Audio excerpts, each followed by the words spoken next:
Welcome back. My name is Tiffany Masika if you're new to the channel.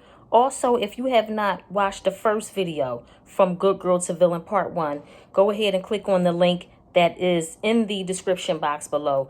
That way you can catch up on that. You don't want to miss that. That one was good too. But now we are in Part 2, right? And that's because some of you asked if I was kind enough and willing to share my personal experience making that shift from good girl to villain. Absolutely. I am more than happy to do that if it's going to benefit you all, no matter where you are in your development in life. Absolutely. And so they wanted to know, what strategies I use and different steps and whatnot. And when I saw that, I said, you know what, that's a good idea. That is a very good idea because in the first video, I pretty much just skimmed the surface and just highlighted some expectations, right? Some things to expect as you're making that shift. But yeah, let's dive back into this topic. Let's continue this very much needed conversation. And that way we can move forward in life, right? The right information can change your life. So I'm going to throw a little story time in there because this is important. This is very pivotal for me. I'm sharing my personal experience, right?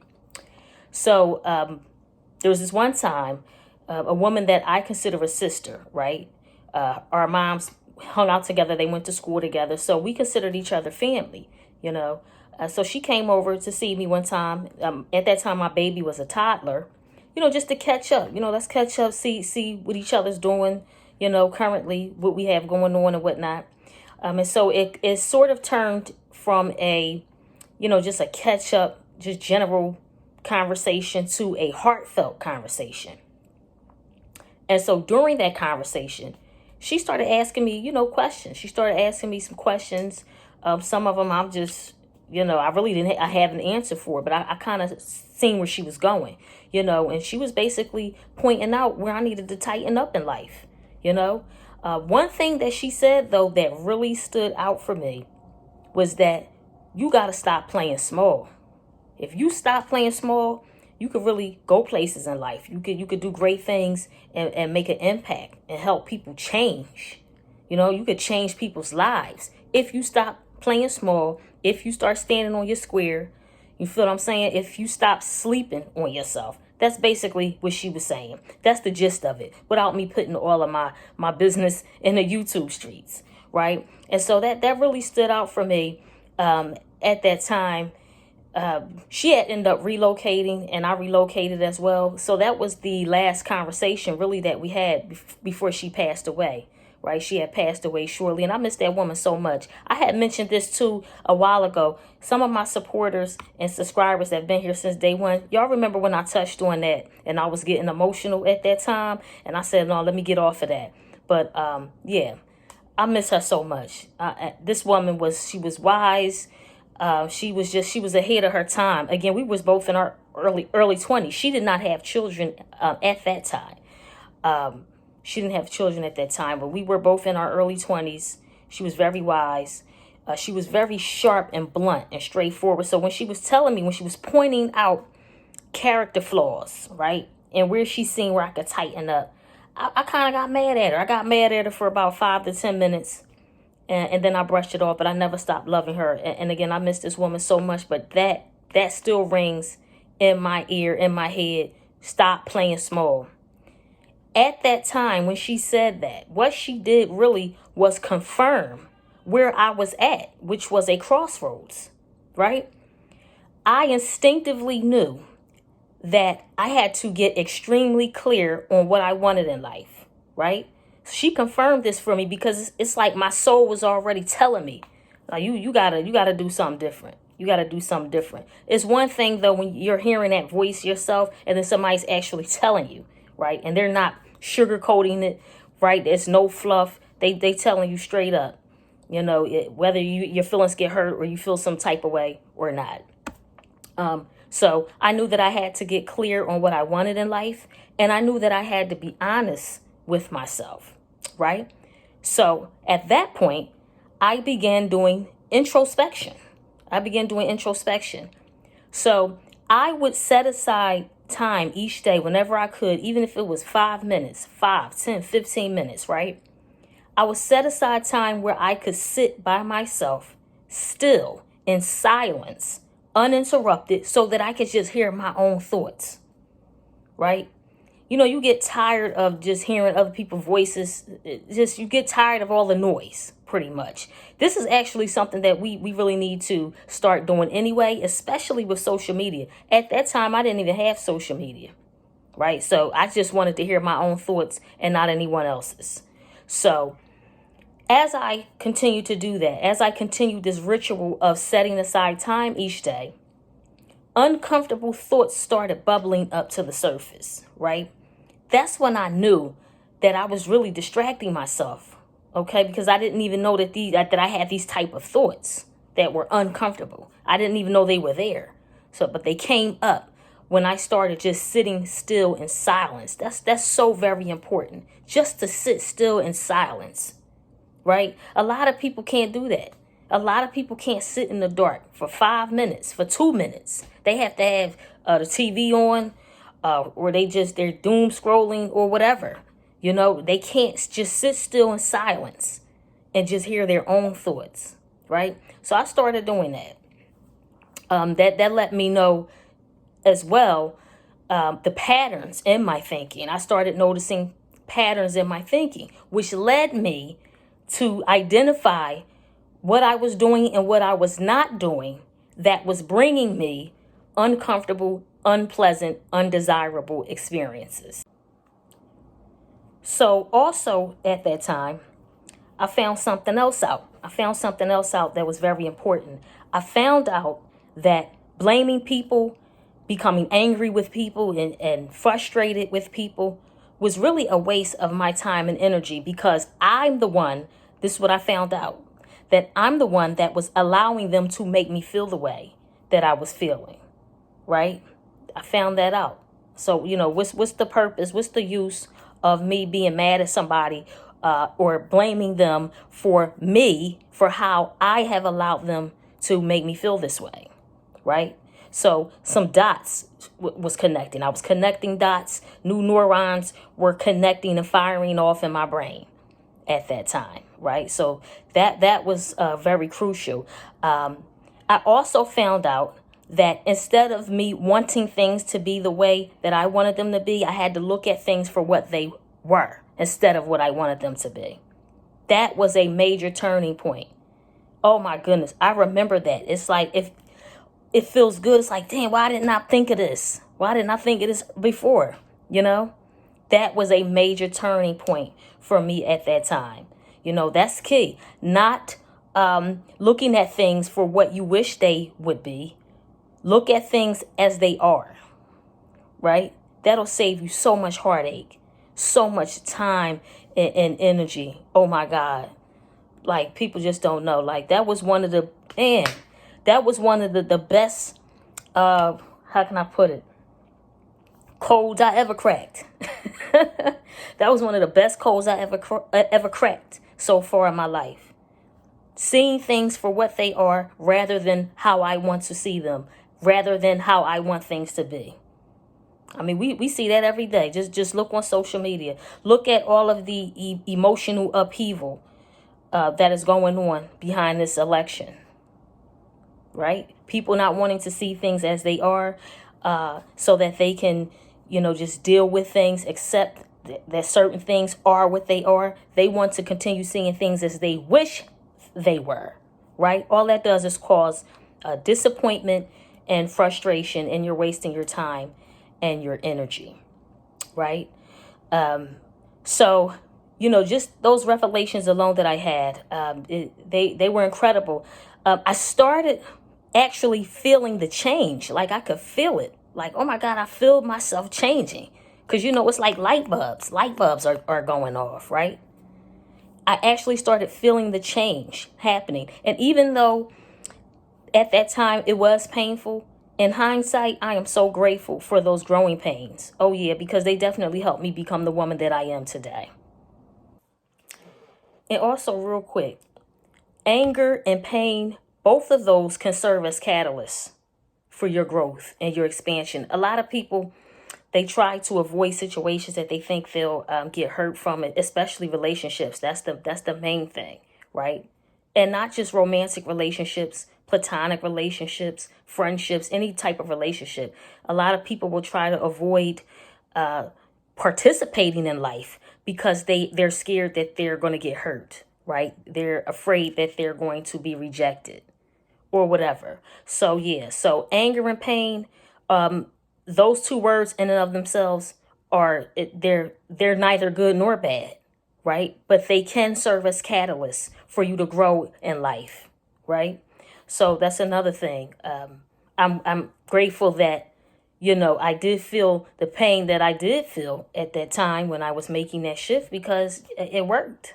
It worked. So let's see. I'm thinking steps. I'm thinking steps here. So after that, I started asking myself questions too. Yeah.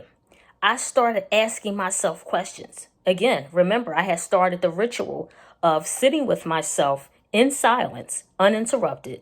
And for any new moms out here, you're like, well, how am I do that? I got the baby. Well, sometimes you just have to wait for the baby to go to sleep. That's just what it is when you have a child. Or, you just have to wait till the baby go to sleep, or someone else is helping you with the baby. There's really no excuse, though. If you could just find 5 minutes where your phone is off, put your phone on do not disturb. Make sure that you are uninterrupted. Lock the door if you have to.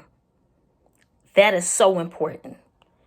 That is, oh God, I can't emphasize that enough, right? At some point throughout the day, you have to connect with yourself. Okay? People meditate, pray, all of that. All of that is necessary. You want to stay centered. You want to stay connected to yourself, or you'll drive yourself crazy. Really. And you'll allow other people to drive you crazy too. Right? So in addition to me asking questions, okay, so some of the questions that I would ask myself, did I mention that, y'all? Some of the questions I would ask, what does my life mean? Does it make sense? Why did I say that? Why did I do that? I started asking questions. I was really trying to get to the bottom of things. You gotta get nosy. Just like you're nosy. We have nosy people out here. They want to be all up in everybody else's business. Busybodies. They gotta know everything about everybody else. Get nosy like that with your own life. Right? Get busy. Get busy with your own life. Ask yourself questions. Why did I say that? Why did I react like that? What is my life? Where is my life at? Am I happy? Am I content with where my life is at? Does it make sense? Ask yourself questions, right? So in addition to asking questions, I also started writing things down. I would just have a notebook laying around.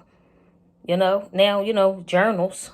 I would have a notebook laying around, and at the end of the day, I would just write, all of the events, what stood out for me that day. I would just write them down. Why did I react that way? Why do I think that person said whatever it is that they said to me? I started writing down, what made me laugh? What made me cry? What made me feel embarrassed? What made me angry? Whatever. You really have to get to the bottom of you. That's minding your business. I speak about minding your business a lot. Minding your business means getting nosy about your own self. Be a busybody for your own life, right?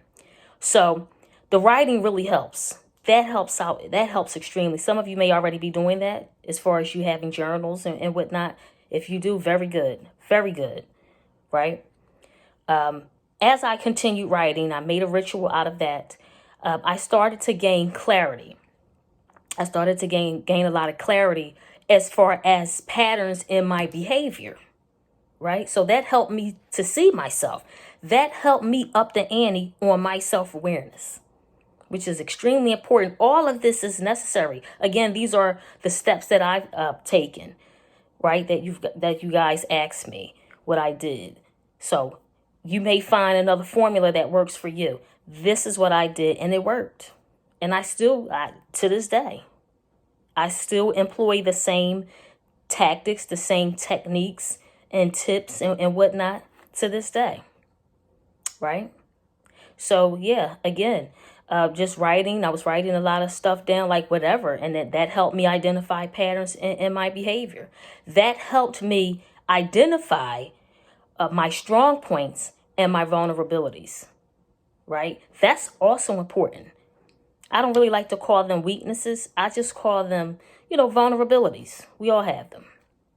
That's extremely important because you want to be able to clock your own T, as everybody say, right?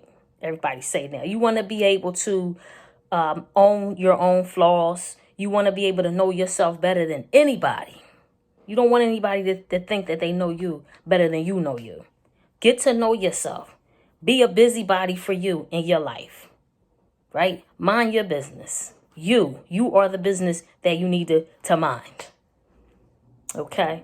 So yeah, that's another step that I took that was extremely helpful.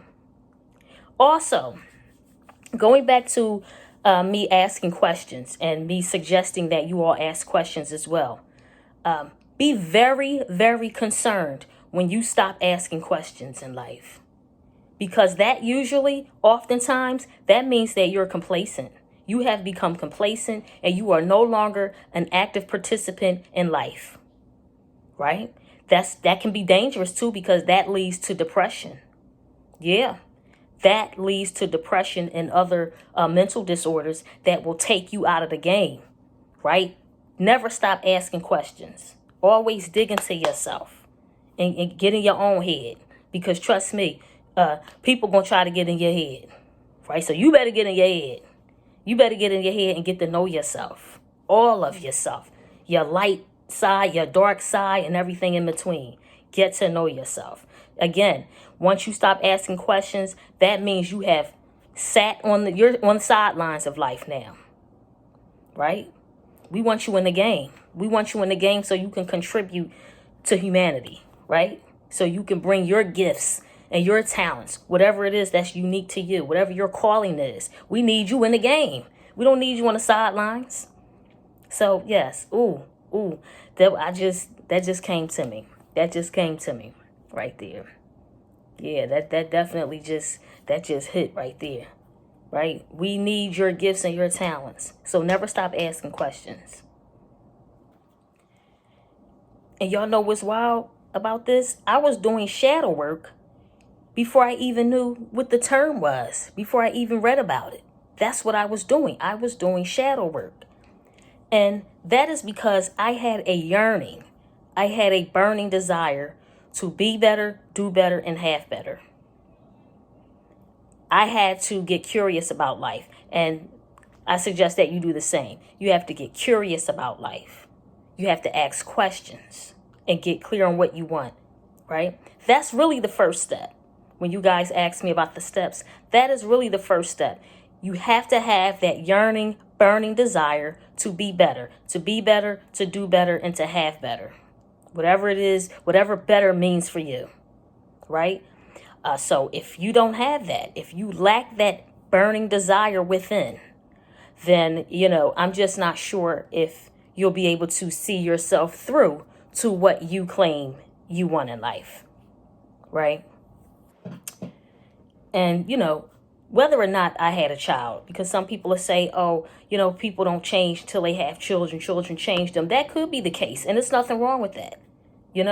If it takes a child, a woman having a child, to see herself in a different light, to see herself in a better light, and then take action to get there, then so what? So what?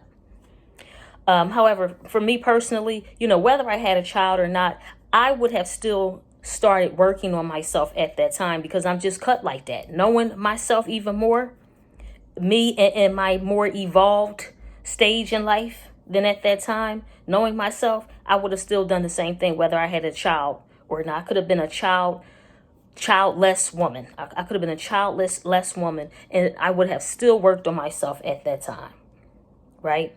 Because again, that's just how I'm cut. I wanted different. I wanted to see how things would work out in life if I tried something different, right?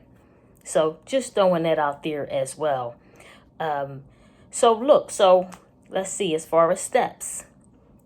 Something else that I did also at that time. So I went over the rituals, sitting in silence, asking questions, writing things down, right? Up in the ante on my self-awareness. I also started buying nonfiction books, right? I had to put my fiction books on the back shelf. All my Omar Tyree books, Sister Soldier, Riding Dirty on I-95, Zane, right? I had to put all them books on the back shelf because it was getting real. Ish was getting real out there. It was getting real in the field. So I started buying nonfiction books, particularly self-help books, that would help guide me in the direction that I wanted to go in, right? I wanted more information, right? I say this a lot too. I'm an avid reader. Information, the right information, when you apply it, can change your life. So I started buying a lot of nonfiction books so that I can practice and experiment with different ways of healing and different ways of enhancing my life. So that's just one of the things. Another step that I took was buying a lot of self-help books. They were therapeutic for me. Some people, they like to actually sit down with someone, sit on the couch and speak with someone. That's cool. That's what books did for me, particularly self-help books. I'm the type of person, I'm just very independent in that way. I have to prove things to myself. I have to do it myself. Certain things. When it comes to me, when it comes to my own goals, personal goals, I have to do things myself to see it through. That's the glory at the end. It is worth all of the work that I put in myself, right? So self-help books definitely guided me in that direction. There's one book too I want to recommend. I should have had it with me for you guys. It's called Loving What Is by Byron Katie. Loving What Is. That's one of the best, oh my goodness, best self-development, self-help books I have ever read. Loving What Is by Byron Katie. I should have had it so I could show y'all in the camera. But yeah, that was another thing that I did. Again, just wanting to practice and experiment with different information to see how it works. Reading testimonials within the book. Buying books that have exercises at the end of each chapter that I could actually practice and see if I get the results that the book was promising. Some of it was fluff. Some of the books I bought was fluff. But even those, even the ones that were fluff, I was still able to find something in that book that served as therapy. And another thing, going back to the nonfiction books, right? What I wanted to also say was the information that I would get from the book and then practice it on myself. I also practice that in my interactions with other people, right? Because it's important to remember that you don't have to crawl in the shell as a way to avoid unpleasant experiences in life. Remember, I spoke about anger and pain being catalysts for growth and expansion, right? So you don't have to crawl in a shell and hide and become a hermit thinking that that's going to prevent you from dealing with what we all as human beings are going to deal with at some point in life, which is pain, rejection, anger, whatever you can think of, right? What it is, from what I have learned and found out, is striking a balance, right? Between, connecting and socializing with people, developing interpersonal skills and such, and setting and enforcing boundaries, right? Nothing wrong. You still want to socialize with other people and connect and form relationships.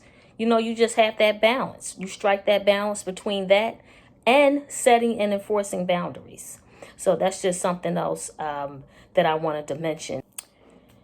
And so that balance taught me how to emotionally detach from people, right? that balance taught me how to emotionally detach. Now, that doesn't mean you have to go around being nasty, rude, disrespectful, contentious, insufferable. You're hard to be around. You know, you're not a pleasant person to be around. You're difficult. You're just a difficult person all the way around. Absolutely not. That's not what that means, right? For me, emotionally detaching from other people means I'm not going to allow you to project your emotional baggage onto me, nor will I do the same to you, right? That means I'm not going to allow you to hold a title, a position, relationship status, any of those type of things over my head, right? I'm not going to allow you to make your crisis an emergency, my crisis an emergency, okay? And because I had upped the ante, right, on my self-awareness, my confidence increased, right? I grew more comfortable showing up in the world as my authentic self, right? I was able to just to navigate life with more ease. I also learned how to be calculating. Another dirty word. Don't get me started. Do not get me started. We already went over opportunist and selfish. Calculating. That's another dirty word to a lot of people. Calculating simply means that you are ordering your steps. You are ordering your movement. You are not allowing yourself to be blown around like a leaf in the wind, right? Or being pulled in different directions. That's all calculating means.